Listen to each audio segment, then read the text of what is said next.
الحمد لله رب العالمين، نحمده ونستعينه ونؤمن به ونتوكل عليه، ونعوذ بالله من شرور أنفسنا ومن سيئات أعمالنا. من يهده الله فلا مضل له ومن يضلل فلا هادي له، وأشهد أن لا إله إلا الله وحده لا شريك له، وأشهد أن محمدًا عبده ورسوله أرسله بالهدى ودين الحق ليظهره على الدين كله ولو كره المشركون. اللهم صل على محمد وعلى آل محمد كما صليت على إبراهيم وعلى آل إبراهيم إنك حميد مجيد. اللهم بارك على محمد وعلى آل محمد كما باركت على إبراهيم وعلى آل إبراهيم إنك حميد مجيد. أما بعد فإن خير الكلام كلام الله، وخير السنن سنن محمد صلى الله عليه وسلم، وشر الأمور محدثاتها وكل محدثة بدعة وكل بدعة ضلالة وكل ضلالة في النار. أعوذ بالله السميع العليم من الشيطان الرجيم. يا أيها الذين آمنوا اتقوا الله حق تقاته ولا تموتن إلا وأنتم مسلمون. يا أيها الذين آمنوا اتقوا الله وقولوا قولا سديدا يصلح لكم أعمالكم ويغفر لكم ذنوبكم، ومن يطع الله ورسوله فقد فاز فوزا عظيما. بسم الله الرحمن الرحيم. يا أيها الذين آمنوا اجتنبوا كثيرا من الظن إن بعض الظن إثم، ولا تجسسوا ولا يغتب بعضكم بعضا، أيحب أحدكم أن يأكل لحم أخيه ميتا فكرهتموه واتقوا الله إن الله تواب رحيم.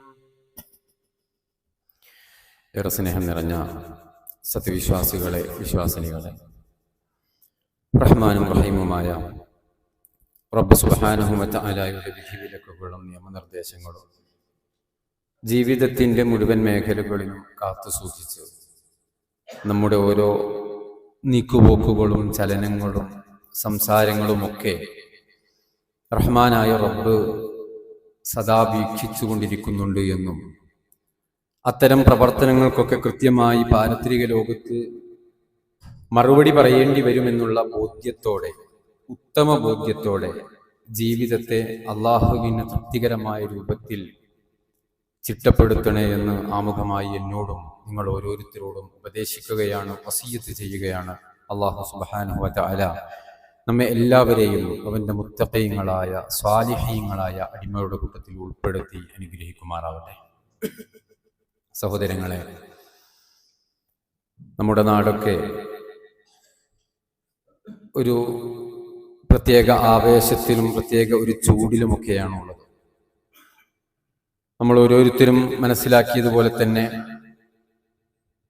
തദ്ദേശ സ്വയംഭരണ സ്ഥാപനങ്ങളിലേക്കുള്ള തെരഞ്ഞെടുപ്പിന്റെ ചൂടിലാണ്.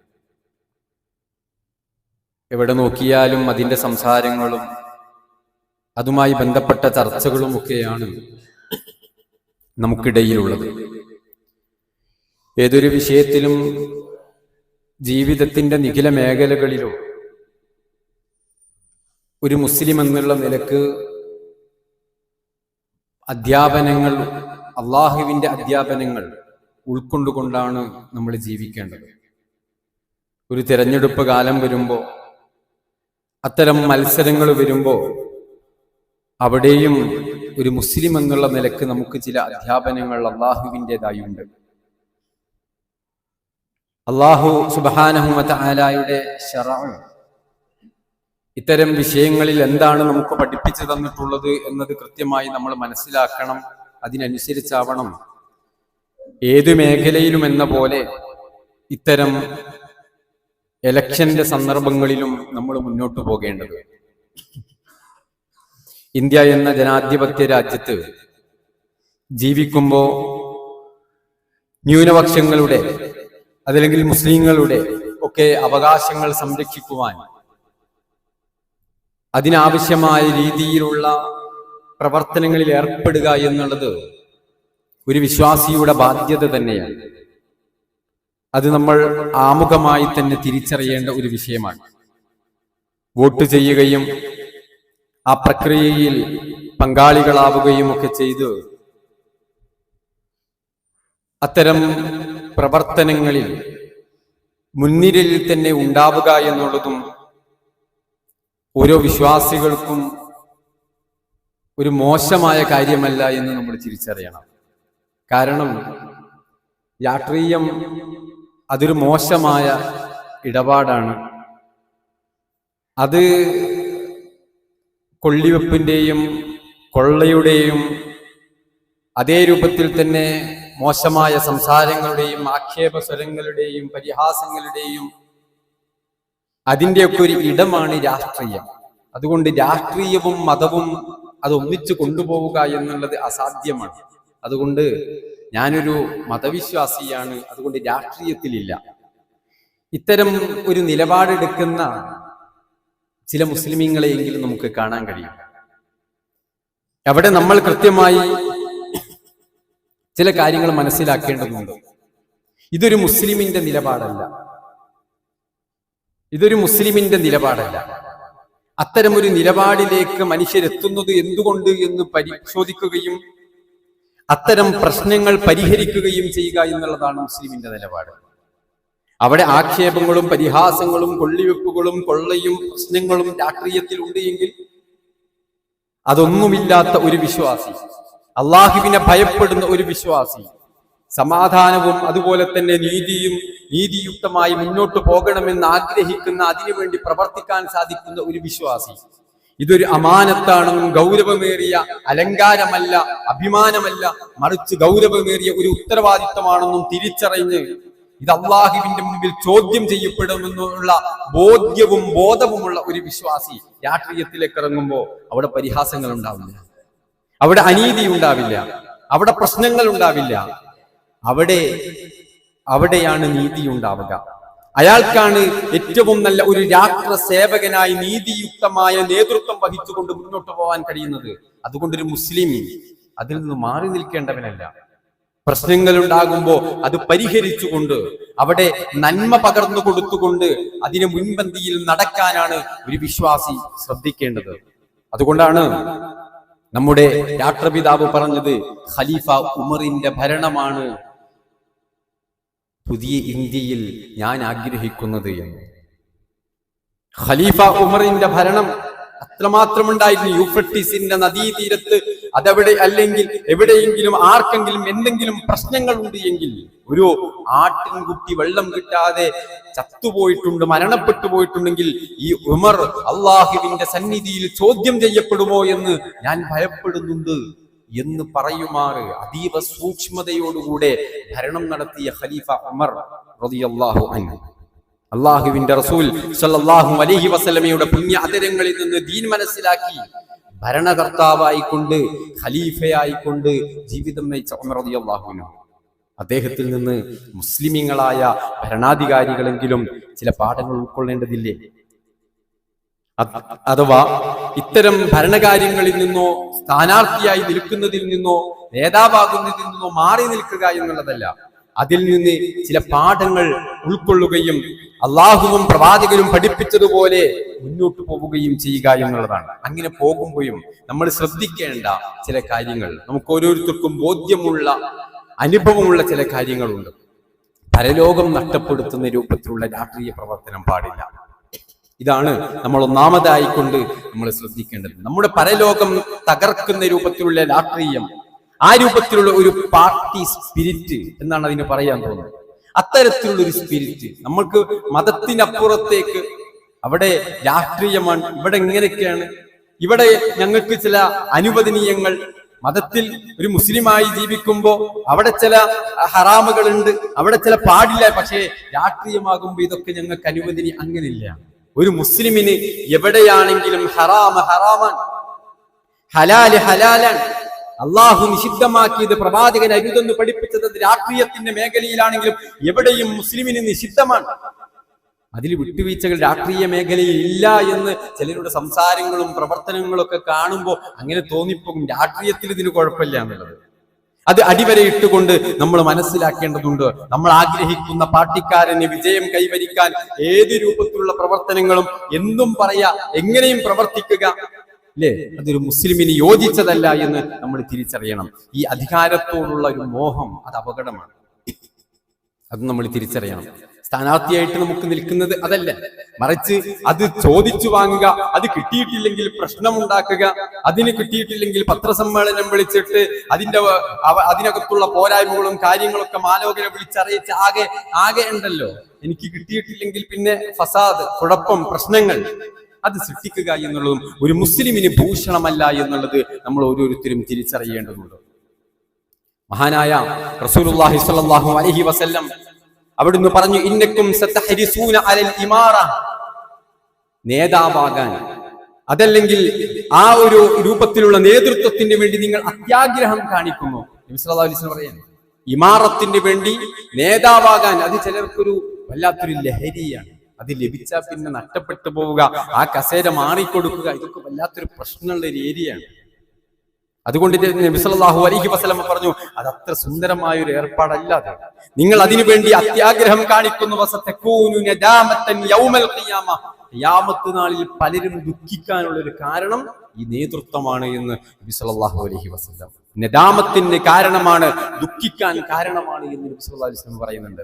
മഹാനായ അബൂ ഹുറൈറ റളിയല്ലാഹു അൻഹു ഒരിക്കൽ നബി സല്ലല്ലാഹു അലൈഹി വസല്ലമയുടെ സമീപത്ത് വന്ന് പറഞ്ഞു, യാ റസൂലല്ലാഹ് അലാ തസ്തഅമിലുനി, നബിയെ, എന്നെ ഇന്ന സ്ഥലത്ത് നിങ്ങൾക്ക് ഗവർണറായി നിശ്ചയിച്ചുകൂടെ? നബിയോട് ചോദിക്കണം.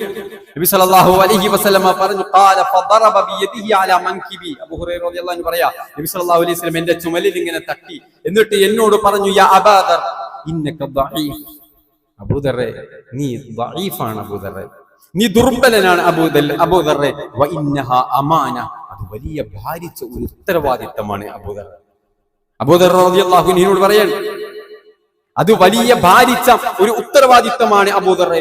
വ ഇന്നഹ അമാനത്തുൻ വ ഇന്നഹ യൗമൽ ഖിയാമത്തി ഖിസ്യും വ നദാമ, അത് പരലോകത്ത് നിന്യതയാണ് അബൂദറെ, അത് ദുഃഖം വരുത്തി വെക്കുന്നതാണ് അബൂദറെ.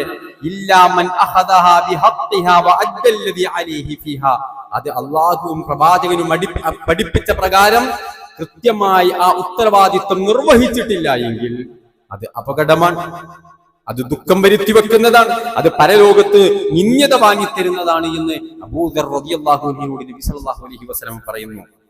നമ്മൾ അതിനു വേണ്ടി മത്സരിക്കുമ്പോ, അത് കിട്ടിയിട്ടില്ലെങ്കിൽ പ്രശ്നമുണ്ടാക്കുമ്പോ, ആ കസേര ഒഴിഞ്ഞു കൊടുക്കാനുള്ള ഒരു മടി തോന്നുമ്പോ, അങ്ങനെ പ്രശ്നങ്ങളൊക്കെ ഉണ്ടാക്കും. നമ്മൾ ശ്രദ്ധിക്കും, ഒരു മുസ്ലിം എന്നുള്ള നിലക്ക് നമ്മൾ ശ്രദ്ധിക്കണം. എത്രത്തോളം റസൂലുള്ളാഹി സ്വല്ലല്ലാഹു അലൈഹി വസല്ലം ഒരിക്കൽ പറഞ്ഞത്, മാ മിൻ അബ്ദിൻ യസ്തറഈഹി അല്ലാഹു റഅയ്യതൻ യമൂതു യൗമ യമൂതു വഹുവ ഗാശുൽ ലിറഅയ്യതിഹി ഇല്ലാ ഹറമല്ലാഹു അലൈഹിൽ ജന്ന, സ്വർഗ്ഗം നിഷിദ്ധമാകാൻ വരെ ഈ നേതൃത്വം കാരണമാകുന്ന. എപ്പോഴാണ്? നേരത്തെ പറഞ്ഞതുപോലെയല്ല, അതിന്റെ ഹക്കനുസരിച്ച് നീതിയുക്തമായി അള്ളാഹുവിനെ സൂക്ഷിച്ചുകൊണ്ട് ആ ഉത്തരവാദിത്തം ഭംഗിയായി നിർവഹിച്ചാൽ അത് ഒരുപാട് പ്രതിഫലമുള്ളതാണ്, അത് വേറെ വരുന്നുണ്ട്. പക്ഷേ അവിടെ നബി സല്ലല്ലാഹു അലൈഹി വസല്ലം പറയാം, മാ മിൻ അബ്ദിൻ യസ്തറഈഹി അല്ലാഹു ഒരാൾക്ക് ഇത്തരം ഭരണം, നേതൃത്വം ഏൽപ്പിച്ചു കൊടുത്തു, റഅയ്യതൻ, എന്നിട്ടോ യമൂതു യൗമ യമൂതു വഹുവ ഗാശുൽ ലിറഅയ്യതിഹി, തന്റെ പ്രജകളെ വഞ്ചിച്ചുകൊണ്ടാണ് അയാൾ ഈ ലോകത്ത് നിന്ന് മരണപ്പെട്ടു പോയത് എങ്കിൽ, കിട്ടിയതൊക്കെ മുക്കി, മുക്കാവുന്നിടത്തുനിന്ന് ഒക്കെ മുക്കി. ആ രൂപത്തിലുള്ള ഒരു ജീവിതം ഉണ്ടല്ലോ. ആ രൂപത്തിലാണ് അയാൾ സമ്പാദിച്ച്, ആ രൂപത്തിൽ അയാൾക്ക് ഇതൊക്കെ ഇപ്പോഴേ ഉണ്ടായി. ഇപ്പോഴാത് നഷ്ടപ്പെടുക എന്ന് പറയാൻ പറ്റില്ല, എത്ര കൊല്ലെന്നാ പറയാൻ പറ്റില്ല, അടുത്തത് നമ്മൾ ഉണ്ടാവുമെന്ന് പറയാൻ പറ്റില്ല. അതുകൊണ്ട് ഈ കേറി ഇരുന്ന സമയത്ത് പരമാവധി അല്ലേ, അങ്ങനെയൊക്കെ ഉണ്ട് ചില നിലപാടുകൾ. ഒരു മുസ്ലിം ആ സന്ദർഭത്തിൽ ആ രൂപത്തിലാണ് മരണപ്പെട്ടു പോകുന്നതെങ്കിൽ ഇല്ലാ ഹറമല്ലാഹു അലൈഹിൽ ജന്ന, സ്വർഗം നിഷിദ്ധമാണ്. സ്വർഗം നിഷിദ്ധമാണെന്ന് റസൂലുള്ളാഹി സ്വല്ലല്ലാഹു അലൈഹി വസല്ലം. സഹോദരങ്ങളെ, മഹാന്മാരായ നമ്മൾ പറഞ്ഞല്ലോ, നബി സ്വല്ലല്ലാഹു അലൈഹി വസല്ലമയ്ക്ക് ശേഷം വന്ന ഖലീഫമാർ അബൂബക്കർ സിദ്ദീഖ് റളിയല്ലാഹു അൻഹു, ഉമർ ഇബ്നുൽ ഖത്താബ് റളിയല്ലാഹു അൻഹു, അവരൊക്കെ കഴിയുന്നതും ഇതിൽ ഒഴിഞ്ഞു മാറാനായിരുന്നു. അവരുടെ ചരിത്രം വായിച്ചാൽ നമുക്ക് മനസ്സിലാക്കാൻ പറ്റും. ഒഴിഞ്ഞു മാറാനായിരുന്നു അവരൊക്കെ പരിശ്രമിച്ചത്. എനിക്ക് കിട്ടണം എന്നുള്ളതല്ല. കാരണം അവരൊക്കെ ഇതിന്റെ ഗൗരവം മനസ്സിലാക്കിയതാണ്. ഇത്തരത്തിലുള്ള ഹദീസുകൾ അള്ളാഹുവിന്റെ റസൂൽ സല്ലല്ലാഹു അലൈഹി വസല്ലമയുടെ നാവിൽ നിന്നും നേരിട്ട് കേട്ടവരാണ് സഹാബത്ത്. അവർക്ക് ഇതിന്റെ ഗൗരവം അറിയാം. ഇതിനകത്ത് അപാകതകൾ വന്നുകൂടാ, ന്യൂനതകൾ വന്നുകൂടാ എന്ന് അവർക്ക് തിരിച്ചറിയാം. അതുകൊണ്ടാണ് ഉമർ റളിയല്ലാഹു അൻഹു പറഞ്ഞത് വലിയ ഉത്തരവാദിത്തമാണ്, ഞാൻ ഭയപ്പെടുന്നുണ്ട് എന്ന് അവർ പറയാനുള്ള കാരണം അതാണ്. നമ്മൾ ഓരോരുത്തരും മനസ്സിലാക്കേണ്ട വലിയ ഒരു വിഷയമാണത്. ഇത്തരം മത്സരങ്ങളുടെ സന്ദർഭങ്ങളിൽ പലപ്പോഴും ഉണ്ടാകുന്ന ഒരു വിഷയമാണ്. നേരത്തെ ഞാൻ സൂചിപ്പിച്ചതുപോലെ രാഷ്ട്രീയത്തിൽ അല്ലെങ്കിൽ ഇലക്ഷന്റെ സമയത്ത് ഇതില്ലാതൊന്നും വിജയിക്കാൻ പറ്റൂല. നാവിന്റെ ലൈസൻസ് പലർക്കും നഷ്ടപ്പെട്ടു പോകുന്ന ഒരു സമയമാണ്. എതിർ സ്ഥാനാർത്ഥി, അത് നമ്മുടെ നാട്ടിലുള്ളവൻ, നമ്മുടെ അയൽപക്കത്തുള്ളവൻ, പക്ഷേ നമ്മളിങ്ങനെ ചുറ്റുഭാഗത്തിറങ്ങി ചായക്കടയിൽ, ബസ് സ്റ്റോപ്പുകളിൽ, ബസ് സ്റ്റാൻഡുകളിൽ, അതുപോലെ തന്നെ അങ്ങാടിത്തിണ്ണകളിൽ, കവലകളിൽ, നാലാള് കൂടുന്നിടത്തൊക്കെ നമ്മുടെ സംസാരം അപരനെ കുറിച്ചുള്ള ഗീബത്തും നമീമത്തുമാണ്. ഉള്ളതും ഇല്ലാത്തതുമായ വിഷയങ്ങൾ പറഞ്ഞു പരത്തുകയാണ്. എന്റെ ലക്ഷ്യം അവനെ തോൽപ്പിക്കണം. അവന്റെ ന്യൂനതകളൊക്കെ ആളുകൾ അറിഞ്ഞെങ്കിലല്ലേ അവന് വോട്ട് ചെയ്യാതിരിക്കോ. എന്നിട്ട് ഞാൻ ഉദ്ദേശിക്കുന്ന ആൾക്ക് അങ്ങനെയല്ലേ വോട്ട് ചെയ്യൂ. അതുകൊണ്ട് ഇവിടെ നമ്മളിപ്പോ തൽക്കാലം മതം അങ്ങോട്ട് മാറ്റിവെക്കാം. ഇവിടെ ചില ലൈസൻസ് രാഷ്ട്രീയത്തിന്റെ സന്ദർഭത്തിൽ അല്ലെങ്കിൽ ഇലക്ഷന്റെ സന്ദർഭത്തിൽ തെരഞ്ഞെടുപ്പിന്റെ ചൂട് പിടിക്കുമ്പോൾ തൽക്കാലം ഇത് മാറ്റിവെക്കാം. ഒരു മുസ്ലിമിന് അനുവദനീയമല്ല എന്ന് അടിയുറച്ച് നമ്മൾ തിരിച്ചറിയണം. ശ്രദ്ധിക്കണം, നമ്മുടെ നാവിനെ സൂക്ഷിക്കണം. നമ്മുടെ നാവിനെ എതിരാളികളെ കുറിച്ച് എത്രത്തോളമാണ് സോഷ്യൽ മീഡിയകളിലൂടെ, വാർത്താ മാധ്യമങ്ങളിലൂടെ അവർക്ക് അതൊക്കെ റേറ്റിംഗ് കിട്ടുന്ന വലിയൊരു അവസരമാണ്. വ്യഭിചാരോപണങ്ങൾ പോലും പറയാൻ ഒരു മടിയും പേടിയുമില്ലാത്ത ഒരു സമൂഹമായി മുസ്ലിങ്ങളായി നമ്മൾ അധപ്പതിക്കുന്നുണ്ടോ? കാരണം ഇതിന്റെ ഗൗരവം അറിയുന്നവർ നമ്മളാണ്. നമ്മൾ അധപ്പതിക്കുന്നുണ്ടോ എന്ന് നമ്മൾ തിരിച്ചറിയണം. ഇത് കുറച്ചു മുമ്പൊക്കെ നമ്മൾ പല ആരോപണങ്ങളും പറയുന്നത് പോലെ ഒരു ചെവിയിൽ നിന്ന്, ഒരു നാവിൽ നിന്ന് മറ്റൊരു ചെവിയിലേക്കല്ല. ഇന്ന് നമ്മളത് വാട്സപ്പിലേക്ക് ഇട്ട് കഴിഞ്ഞാൽ അത് ഗ്രൂപ്പുകളിലൂടെ ആയിരങ്ങളിലേക്ക്, പതിനായിരങ്ങളിലേക്ക്, ലക്ഷങ്ങളിലേക്കാണ്. ഒറ്റ ക്ലിക്ക് കൊണ്ട് വളരെ ഗൗരവമുള്ള വിഷയമാണ്. അത്തരം മ്ലേച്ഛവൃത്തികളെ പരത്തുക, വ്യാപിപ്പിക്കുക അല്ലാഹു സുബ്ഹാനഹു വ തആല ഗൗരവത്തോടുകൂടെ പറഞ്ഞ വിഷയമാണ്. ഗീബത്തും നമീമത്തും ഒക്കെ നബി സല്ലല്ലാഹു അലൈഹി വസല്ലം ഗൗരവത്തിൽ പറഞ്ഞിട്ടുണ്ട്. മഹാനായ ഇമാം നബവി റഹിമഹുല്ലാഹ് പറഞ്ഞു, നഖുലു കലാമിൻ നാസി ബഅദിഹിം ഇലാ ബഅദ് അലാ ജിഹത്തിൽ ഇഫ്സാദ്. കുഴപ്പമുണ്ടാക്കാൻ വേണ്ടി, ഒരു പ്രശ്നം ഉണ്ടാവണമെന്ന് ഉദ്ദേശിച്ചിട്ട് ഒരാള് പറഞ്ഞ കാര്യം മറ്റേയാളോട് പോയിട്ട് പറയുന്നതിനാണ് ഈ നമീമത്ത് എന്ന് പറയാം. നമ്മൾ ആലോചിച്ചാൽ മതി, നമുക്ക് ആർക്കെങ്കിലും സ്വഭാവം ഉണ്ടോ? നമീമത്തുമായി നടക്കുന്നവന് സ്വർഗത്തിൽ പ്രവേശിക്കില്ല എന്ന് റസൂലുള്ളാഹി സ്വല്ലല്ലാഹു അലൈഹി വസല്ലം വളരെ കൃത്യമായി പറഞ്ഞു. അല്ലാഹുവിന്റെ റസൂൽ സ്വല്ലല്ലാഹു അലൈഹി വസല്ലം പറഞ്ഞു, കഫാ ബിൽ മർഇ ഇസ്മൻ അൻ യുഹദ്ദിസ ബികുല്ലി മാ സമി. പലപ്പോഴും നമ്മൾ അത് ഞാൻ കണ്ടതാണ്, അല്ലെങ്കിൽ ഞാൻ എന്നോട് ഇന്നയാള് പറഞ്ഞതാണ്, ഞാൻ കേട്ടതാണ്, നിനക്ക് വിശ്വാസം ഇല്ലെങ്കിൽ ഇത് സത്യമാണ്, ഞാൻ ഓനെ വിളിച്ചു വെച്ചു. നബി സല്ലല്ലാഹു അലൈഹി വസല്ലം പറഞ്ഞു, കഫാ ബിൽ മർഇ ഇസ്മൻ അൻ യുഹദ്ദിസ ബികുല്ലി മാ സമി. ഈ കേട്ടതൊക്കെ പറയുക എന്നൊരു ഏർപ്പാടുണ്ടല്ലോ, അത് പാപമായി തീരുമെന്ന് റസൂലുള്ളാഹി സ്വല്ലല്ലാഹു അലൈഹി വസല്ലം. മുസ്ലിമിന് അങ്ങനെയാണ്. അപരന്റെ അഭിമാനത്തിന്, അവന്റെ വ്യക്തിത്വത്തിന് വലിയ വില കൽപ്പിക്കുന്നുണ്ട് നമ്മൾ. രാഷ്ട്രീയത്തിന്റെ അല്ലെങ്കിൽ ഇലക്ഷന്റെ, തെരഞ്ഞെടുപ്പിന്റെ സന്ദർഭമല്ലേ, പരമാവധി അവനെ ഇകഴ്ത്തണം, അപഹസിക്കണം, ഇല്ലാതാക്കണം, തകർത്ത് കളയണം. അതിന് എന്തു ഉള്ളതും ഇല്ലാത്തതൊക്കെ അല്ലേ, അതിന് കുറച്ച് നമ്മൾ തെളിവുകളൊക്കെ ശേഖരിച്ച് എന്റെ അടുത്തുണ്ട്, എന്റെ വാട്സപ്പിൽ നിന്ന് ഞാൻ പുറത്തുവിടും. ഏത് സന്ദർഭത്തിലും മുസ്ലിമിന് നിഷിദ്ധമായത് നിഷിദ്ധമാണ്, ഹറാമാണ് ഇത് തിരിച്ചറിവ് നമുക്കുണ്ടാവണം. അത് ഏത് മേഖലയിലായാലും, പ്രത്യേകിച്ച് ഇത്തരം മേഖലയിലായാലും നമ്മളത് സൂക്ഷിക്കേണ്ടതും ശ്രദ്ധിക്കേണ്ടതുമാണ് എന്ന് നമ്മൾ ഓരോരുത്തരും മനസ്സിലാക്കേണ്ട വിഷയമാണ്. റസൂലുള്ളാഹി സ്വല്ലല്ലാഹു അലൈഹി വസല്ലം ഒരിക്കൽ പറഞ്ഞു, അഫലാ ഉഖ്ബിറുക്കും ബിശുറാരിക്കും, നിങ്ങളിൽ ഏറ്റവും നികൃഷ്ടരായ നീചന്മാരായ ചില ആളുകളെ ഞാൻ പരിചയപ്പെടുത്തി കൊള്ളട്ടെ. സഹാബത്ത് പറഞ്ഞു, ഖാലു ബലാ യാ റസൂലല്ലാഹ്, അതേ നബി പറഞ്ഞു തരൂ.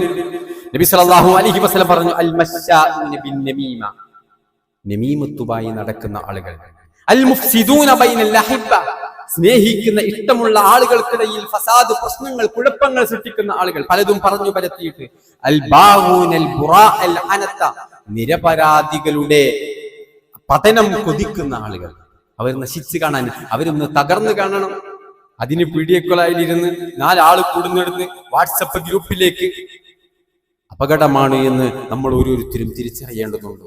നബി സല്ലല്ലാഹു അലൈഹി വസല്ലമ ഇതുപോലെയുള്ള ഒരു സദസ്സിൽ വെച്ചിട്ടാണ് സഹാബത്തിനോട് ചോദിക്കുന്നത്, എന്താണ് ഗീബത്ത് എന്ന് നിങ്ങൾക്കറിയോ? സഹാബത്ത് പറഞ്ഞു, ഞങ്ങൾക്കറിയില്ല. നബി സല്ലല്ലാഹു അലൈഹി വസല്ലമ പറഞ്ഞു കൊടുത്തു, ദിക്റുക അഹാക ബിമാ യക്റഹു, നിന്റെ സഹോദരന് ഇഷ്ടമില്ലാത്തത് അവനെ പറ്റി പറയലാണ് ഗീബത്ത്. ഉള്ളതല്ലേ, ന്യായം പറയാൻ പറ്റൂല. ഓന്റെ അടുത്ത് തെളിവുണ്ട്, മുസ്ലിമിന് ന്യായം പറയാൻ പറ്റൂല. നമ്മൾ തെളിവ് കയ്യിപ്പിടിച്ച്, ഞാൻ തെളിവ് കയ്യിപ്പിടിച്ചിട്ട്, അതൊക്കെയാണ് പലരും ന്യായം. സഹാബത്ത് നബി സല്ലല്ലാഹു അലൈഹി വസല്ലമയോട് ഈ സംസാരം പറഞ്ഞപ്പോ സഹാബത്ത് ചോദിക്കുന്നുണ്ട്, അള്ളാഹുവിന്റെ പ്രവാചകരെ, അഫറഅയ്ത ഇൻ കാന ഫീ അഖീ മാ അഖൂൽ, ഞാൻ പറയുന്നത് സത്യമാണെങ്കിലോ, അത് അവന്റെ അടുത്ത് ഉള്ളതാണെങ്കിലോ? നബി സല്ലല്ലാഹു അലൈഹി വസല്ലം പറഞ്ഞു, ഇൻ കാന ഫീഹി മാ തഖൂലു ഫഖദ് ഇഗ്തബത, നീ പറഞ്ഞത് സത്യമാണെങ്കിൽ അതിനാണ് ഗീബത്ത് എന്ന് പറയാം. എങ്ങനെ? പറഞ്ഞത് സത്യമാണ്, പക്ഷേ പറയുന്ന അയാൾക്ക് ഇഷ്ടല്ല, ഒരു കുറ്റമാണ്, തെറ്റാണ്, അയാളിൽ ഉള്ളതാണ്, അതിനാണ് ഗീബത്ത് എന്ന് പറയാം. ഫഇല്ലം യകുൻ ഫീഹി മാ തഖൂൽ, നീ പറഞ്ഞത് അയാളിൽ ഇല്ല എങ്കിലോ ഫഖദ് ബഹത്ത, അത് കള്ളമാണ്, അതിന് ഗീബത്ത് എന്നല്ല പറയാം, അത് കള്ളമാണ്. ഉള്ളത് പറയുന്നതിനാണ് ഗീബത്ത് എന്ന് പറയാ. നമ്മൾ പലരും തെളിവ് കയ്യിപ്പിടിച്ചിട്ട് ന്യായം പറയുന്നത് എങ്ങനെയാണ്? സംശയം ഉണ്ടെങ്കിൽ ചോദിച്ചു നോക്ക്. എന്റെ അടുത്ത് സ്ക്രീൻഷോട്ട് ഉണ്ട്, എന്റെ അടുത്ത് വോയിസ് റെക്കോർഡ് ഉണ്ട്, ഓന്റെ അടുത്ത് തെളിവുണ്ട്, ഞാൻ കണ്ടതാണ്. കണ്ടത് പറയാനുള്ള അവകാശം മുസ്ലിമേ എനിക്കും നമുക്കും ഇല്ല എന്നുള്ളതാണ്. ഇത് രാഷ്ട്രീയത്തിന്റെ, ഇലക്ഷന്റെ, തെരഞ്ഞെടുപ്പിന്റെ ചൂട് പിടിച്ച സന്ദർഭത്തിലും ഒരു മുസ്ലിം ശ്രദ്ധിക്കണം. അല്ലാഹു സുബ്ഹാനഹു വ തആല ഞാൻ ആദ്യം ഓതി വെച്ച സൂറത്തുൽ ഹുജറാത്തിന്റെ 12ാമത്തെ വചനത്തിൽ എത്ര ഗൗരവത്തോടെയാണ് ഈ വിഷയം പറയുന്നതെന്ന് അറിയുമോ? നിങ്ങൾ പരസ്പരം പരദൂഷണം പറയരുത്, ഗീബത്ത് പറയരുത്, വലാ യഗ്തബ ബഅദുകും ബഅദ എന്ന് പറഞ്ഞിട്ട് അല്ലാഹ് ചോദിക്കുന്ന ഒരു ചോദ്യമുണ്ട്, അയ്യുഹിബ്ബു അഹദുകും അൻ യഅകുല ലഹ്മ അഖീഹി മൈതൻ ഫകരിഹ്തുമു, മരണപ്പെട്ട് കിടക്കുന്ന നിന്റെ സഹോദരന്റെ പച്ചമാംസം മുറിച്ചെടുത്ത് ഭക്ഷിക്കാൻ നീ ഇഷ്ടപ്പെടുന്നുണ്ടോ? ഫകരിഹ്തുമു, നിനക്ക് വെറുപ്പാണ്, പ്രയാസമാണ്, ആലോചിക്കാൻ സാധിക്കില്ല. നമ്മുടെ ജേട്ടൻ, അനുജൻ അവർ മരിച്ചു കിടക്കുമ്പോൾ അവരുടെ പച്ചമാംസം മുറിച്ചെടുത്ത് ഭക്ഷിക്കാൻ അല്ലാഹു സുബ്ഹാനഹു വ തആല പറഞ്ഞു, വത്തഖുല്ലാഹ്, ഗീബത്ത് പറയുമ്പോൾ സൂക്ഷിച്ചുകൊള്ളണം. ഗീബത്ത് പറയുമ്പോൾ കാരണം അതിന് തത്തുല്യമായ ഏറ്റവും മ്ലേച്ഛമായ ഒരു പ്രവർത്തനമാണ് നിന്റെ നാവിലൂടെ വരുന്നത് എന്ന് അല്ലാഹു സുബ്ഹാനഹു വ തആല വിശുദ്ധ ഖുർആൻ സൂറത്ത് ഹുജറാത്തിന്റെ 12ാമത്തെ വചനത്തിൽ. ഗൗരവം ഏത് സന്ദർഭത്തിലും നമ്മൾ സൂക്ഷിക്കേണ്ടതാണ്. പാരത്രിക ലോകത്ത് നബി സല്ലല്ലാഹു അലൈഹി വസല്ലമ പറഞ്ഞു, ലമ്മാ ഉരിദ ബി മറർതു ബിഖൗമിൻ, ഒരു സമുദായത്തിന്റെ, ഒരു സമൂഹത്തിന്റെ കുറെ ആളുകളുടെ അടുത്തുകൂടെ ജിബ്രീൽ അലൈഹിസ്സലാത്തു വസ്സലാം മിഅ്റാജിന്റെ സന്ദർഭത്തിൽ എന്നെ കൊണ്ടുപോയി. ആ സന്ദർഭത്തിൽ ഞാൻ അവരെ കണ്ടതിലും തന്റെ ഇരുമ്പിന്റെ വലിയ ചെമ്പിന്റെ നഖങ്ങൾ നൽകിയിട്ട് ആ നഖങ്ങളെ കൊണ്ട് മാംസളമായ മുഖവും മാറിടവും ഒക്കെ ഇങ്ങനെ പിച്ചി ചീന്തിക്കൊണ്ടിരിക്കുന്ന ഒരു വിഭാഗം ആളുകൾ. അവരെ കണ്ടപ്പോ ഞാൻ ചോദിച്ചു, ഫഖുൽതു മൻ ഹൗലാഇ യാ ജിബ്രീൽ, ആരാണ് ജിബ്രീലെ ഇവർ? വളരെ നിന്ദ്യവും മോശവുമായ ശിക്ഷ അനുഭവിക്കുന്നവർ ആരാണ്? ജിബ്രീൽ അലൈഹിസ്സലാത്തു വസ്സലാം പറഞ്ഞു, ഹൗലാഇൽ ലദീന യഅകുലൂന ലുഹൂമൻ നാസ് വയഖഊന ഫീ അഅറാദിഹിം, ആളുകളുടെ പച്ചമാംസം ബസ് സ്റ്റോപ്പുകളിലും ചായക്കടകളിലും പീഡികത്തിന്നുകളിലും അതുപോലെ തന്നെ ഇത്തരം പ്രഭാഷണ വേദികളിലുമൊക്കെ ആളുകളുടെ പച്ചമാംസം വലിച്ചു തിന്നവരാണവർ. അവരുടെ അഭിമാനത്തിന് അഭിമാനത്തിന് ക്ഷതമേൽപ്പിച്ചവരാണവർ. അവർക്കാണ് നിന്ദ്യമായ ശിക്ഷയുള്ളത് എന്ന് റസൂലുള്ളാഹി സ്വല്ലല്ലാഹു അലൈഹി വസല്ലമയോട് പറഞ്ഞു കൊടുക്കുന്നത് ജിബ്രീൽ അലൈഹിസ്സലാത്തു വസ്സലാമാണ്. ശ്രദ്ധിക്കണം. നാവിനെ സൂക്ഷിക്കണം. ഏത് സന്ദർഭത്തിലും വിശ്വാസിക്ക് ഹറാമു തന്നെ. ഇത് അടിയുറച്ച് നമ്മുടെ ചിന്തയിൽ എപ്പോഴും ഉണ്ടാവണം. പരലോകം ആരാന്റെ ദുനിയാവിന് വേണ്ടി അവനാന്റെ പരലോകം നഷ്ടപ്പെടുത്തുന്ന ഒരു പ്രവണത നമ്മിലുണ്ടാവരുത്. അത് പ്രത്യേകം നമ്മൾ ശ്രദ്ധിക്കേണ്ട വിഷയമാണ്. അതുപോലെ തന്നെ തെരഞ്ഞെടുപ്പിന്റെ സന്ദർഭത്തിൽ നമുക്കറിയാം, വിജയിക്കാൻ വേണ്ടിയിട്ട് എന്തും പറയാം. ഞാൻ അങ്ങനെ ചെയ്യും, ഞാൻ ഇങ്ങനെ ചെയ്യും. അത് ചിലപ്പോൾ സ്ഥാനാർത്ഥി മാത്രമായിരിക്കൂല, കൂടെ വോട്ട് പിടിക്കാൻ പോകുന്ന നമ്മളും പറയും, നമ്മൾ ജയിച്ചു കഴിഞ്ഞാൽ ഇങ്ങനെ ഉണ്ടാകും, അവിടെ എങ്ങനെ ചെയ്യും. പല ചെയ്യാൻ പറ്റുന്നതേ പറയാം. അവിടെയും ഒരു വിശ്വാസി എന്നുള്ള നിലക്ക് ബാധ്യത പൂർത്തീകരണം എന്നുള്ളത് വളരെ പ്രധാനപ്പെട്ടതാണ്. റസൂലുള്ളാഹി സ്വല്ലല്ലാഹു അലൈഹി വസല്ലം പറഞ്ഞു, ആയത്തുൽ മുനാഫിഖി സലാസ, കപട വിശ്വാസിയുടെ ലക്ഷണം 3 എണ്ണമാണ്. അതിലൊന്ന് ഇദാ ഹദ്ദസ കദബ വഇദാ ഇത്മിന ഖാന വഇദാ വഅദ അഖ്ലഫ, സംസാരിച്ചാൽ കള്ളം പറയുക, വിശ്വസിച്ചവനെ വഞ്ചിക്കുക, വഇദാ വഅദ അഖ്ലഫ, വാഗ്ദത്തം ചെയ്താൽ ലംഘിക്കുക. നമ്മൾ വിശ്വാസിയാണ്, ഉത്തരവാദിത്തമാണ്, മുസ്ലിമാണ്. കപട വിശ്വാസിയുടെ ലക്ഷണങ്ങൾ നമ്മിലേക്ക് വരാതിരിക്കാൻ തെരഞ്ഞെടുപ്പിന്റെ സന്ദർഭത്തിലും നമ്മൾ ശ്രദ്ധിക്കേണ്ടതുണ്ട്. വിശുദ്ധ ഖുർആൻ സൂറത്തുൽ ഇസ്രാഇന്റെ 34-ാമത്തെ ആയത്തിൽ വഔഫു ബില്ലഹദി ഇന്നൽ അഹദ കാന മസ്ഊല, കരാർ ചെയ്തിട്ടുണ്ടെങ്കിൽ അത് പൂർത്തീകരിക്കണം. കാരണം ഇന്നൽ അഹദ കാന മസ്ഊല, മസ്ഊലാണത്. മസ്ഊലിന്റെ അർത്ഥം ഒക്കെ അറിയാലോ, ചോദ്യം ചെയ്യപ്പെടും. അള്ളാഹുവിന്റെ സമീപത്ത് നമ്മൾ പറഞ്ഞത് അവിടെ ഉണ്ടാകും. ആളുകൾ ചിലപ്പോ കുറച്ച് കഴിയുമ്പോൾ ഇങ്ങനെ മറന്നു പോകും. പക്ഷേ അള്ളാഹുവിന്റെ സമീപത്ത് അത് രേഖപ്പെടുത്തപ്പെട്ട വാഗ്ദാനമാണെന്നും അത് ലംഘിച്ചാൽ അള്ളാഹുവിന്റെ സമീപത്ത് അത് ചോദ്യം ചെയ്യപ്പെടുമെന്നും നമ്മൾ ഓരോരുത്തരും ശ്രദ്ധിക്കേണ്ടതുണ്ട്. അള്ളാഹു സുബ്ഹാനഹു വ തആല ആ രൂപത്തിൽ ഏത് മേഖലയിലും അള്ളാഹുവിനെ സൂക്ഷിച്ച് ജീവിക്കാൻ, തെരഞ്ഞെടുപ്പിന്റെ സന്ദർഭത്തിലും അല്ലാത്ത സന്ദർഭങ്ങളിലുമൊക്കെ അള്ളാഹുവിന്റെ നിയമാവലികൾ കാത്തു സൂക്ഷിച്ചുകൊണ്ട് മുന്നോട്ട് പോകാൻ അള്ളാഹു നമുക്ക് ഓരോരുത്തർക്കും തൗഫീഖ് നൽകി അനുഗ്രഹിക്കുമാറാവട്ടെ.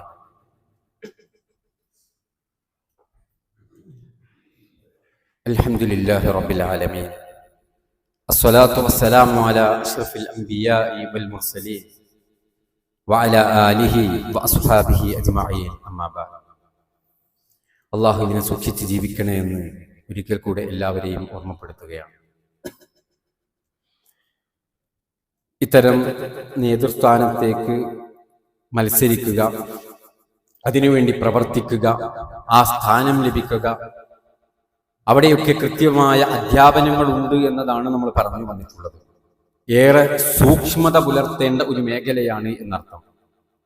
എന്നാൽ അത്തരം നേതൃപദവി ലഭിക്കുകയും അള്ളാഹുവും പ്രവാചകനും പഠിപ്പിച്ചതനുസരിച്ചുകൊണ്ട് ഗൗരവമുള്ള ഒരു അമാനത്താണ് എന്ന തിരിച്ചറിവോടെ ആ ഉത്തരവാദിത്വം നിർവഹിക്കുകയും ചെയ്യുന്നത് വലിയ മഹത്വമുള്ള പുണ്യകരമായ ഒരു ഇബാദത്തായിട്ട് കൂടെ നമ്മൾ തിരിച്ചറിയണം. കാരണം അതൊരു ജനസേവനമാണ്. നമ്മുടെ നാട്ടിലുള്ള ആളുകളെ സേവിക്കാനുള്ള ഒരു മഹനീയമായ അവസരം കൂടെയാണ്. പക്ഷെ ആ അവസരം തന്റെ കാര്യലാഭത്തിന് വേണ്ടി മാത്രം മുതലെടുക്കുന്ന ചില ആളുകളുണ്ട്. അവിടെയാണ് ഇസ്ലാം ചൂഷണത്തിന്റെ മേഖലയാണ് എതിർക്കുന്നത്. അത് ഉണ്ടാവരുത് എന്ന താക്കീതാണ് ഇസ്ലാം നൽകുന്നത്. എല്ലാ നന്മകൾക്കും ചുക്കാൻ പിടിക്കുന്ന ഇസ്ലാമിന്റെ സന്ദേശങ്ങൾ അതിനു വേണ്ടിയിട്ടാണ്. മറിച്ച് അത്തരം ഒരു മേഖലകളിലേക്ക് കാലെടുത്തു വെച്ച് അത്തരം ഒരു നേതാവായി മാറിയാൽ ജനങ്ങളെ സേവിക്കാനുള്ള മാനസികാവസ്ഥ അയാളിൽ ഉണ്ടാവണം.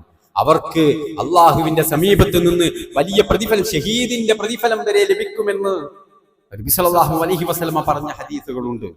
സേവിക്കുന്ന മനുഷ്യർക്ക് ജീവകാരുണ്യ പ്രവർത്തനങ്ങൾ ചെയ്തു കൊടുക്കുന്ന ആളുകൾ, നമ്മുടെ പ്രവർത്തനങ്ങളെ കൊണ്ട് ഒരാൾക്ക് വീട് ലഭിച്ചാൽ, വഴി ലഭിച്ചാൽ, വെള്ളം ലഭിച്ചാൽ, അല്ലേ, അതൊക്കെ വലിയ നന്മകളുടെ, വലിയ അള്ളാഹുവിന്റെ സമീപത്ത് വലിയ പ്രതിഫലങ്ങൾ കരസ്ഥമാക്കാൻ ഉതകുന്ന പ്രവർത്തനങ്ങളാണെന്ന് ഒരു തിരിച്ചറിവ് ഒരു വിശ്വാസിക്കുണ്ടാവണം. അത് ഇത്തരം പ്രശ്നങ്ങൾ ഉണ്ടല്ലോ എന്ന് വിചാരിച്ച് അതിൽ നിന്ന് മാറി നിൽക്കേണ്ടവരല്ല. ഞാനതാണ് ആമുഖമായി സൂചിപ്പിച്ചത്. അത്തരം പ്രശ്നങ്ങൾ മാറ്റിവെച്ചുകൊണ്ട് സുരക്ഷിതമായ രൂപത്തിൽ ജനസേവനത്തിന് മുന്നോട്ട് ഇറങ്ങേണ്ടവനാണ് വിശ്വാസി. അതിന് താല്പര്യം കാണിക്കേണ്ടവനാണ് വിശ്വാസി. അതിൽ പങ്കാളിയാവേണ്ടവനാണ് വിശ്വാസി. ഇതാണ് നമ്മൾ തിരിച്ചറിയുന്നത്. അതൊരു ഇബാദത്ത് കൂടെയാണ് എന്ന് നമ്മൾ തിരിച്ചറിയേണ്ടതുണ്ട്. മഹാന്മാരായ ഖലീഫമാർ സ്വഹാബത്താണ്. അബൂബക്കർ സിദ്ദീഖും ഉമർ ഇബ്നുൽ ഖത്താബും അലി ഇബ്നു അബീ ത്വാലിബും ഉമർ ഇബ്നു ഉസ്മാൻ ഇബ്നു അഫ്ഫാൻ റളിയല്ലാഹു അൻഹും അവരൊക്കെ സ്വഹാബത്താണ്. അവരൊന്നും അതിൽ നിന്ന് നിർബന്ധിതാവസ്ഥയിൽ മാറി നിന്നവരല്ല, മറിച്ച് അത് ഏറ്റവും അന്യോന്യമായ രൂപത്തിൽ, നീതിപൂർവമായ രൂപത്തിൽ ആ ഭരണങ്ങളൊക്കെ നിർവഹിച്ചവരാണ് അവർ. അത് ഇബാദത്ത് കൂടെയാണ് എന്ന് നമ്മൾ തിരിച്ചറിയേണ്ടതുണ്ട്. നമ്മുടെ കേരളത്തിലെ അത്തരം രാഷ്ട്രീയമായ മേഖലയിൽ നമ്മുടെ മുൻ നേതാക്കന്മാരൊക്കെ അവിടെ ഉണ്ടായിരുന്നു എന്ന് നമുക്കറിയാം.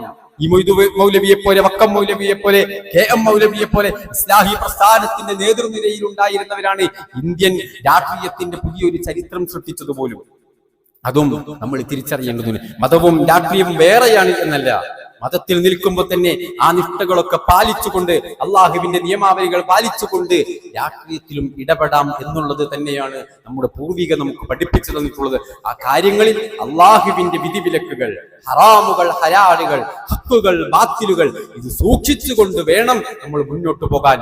എങ്കിൽ അള്ളാഹുവിന്റെ പാരത്രിക ലോകത്ത് രക്ഷപ്പെടും. ഇല്ല എങ്കിൽ അത് അപകടമാണെന്ന് നമ്മൾ തിരിച്ചറിയണം. അല്ലാഹു സുബ്ഹാനഹു വ തആല അള്ളാഹുവിന്റെ നിയമാവലികൾ കാത്തു സൂക്ഷിക്കുന്ന അവന്റെ തഖ്വയുള്ള സത്യവിശ്വാസികൾ നമ്മെ എല്ലാവരെയും ഉൾപ്പെടുത്തി അനുഗ്രഹിക്കുമാറാവട്ടെ.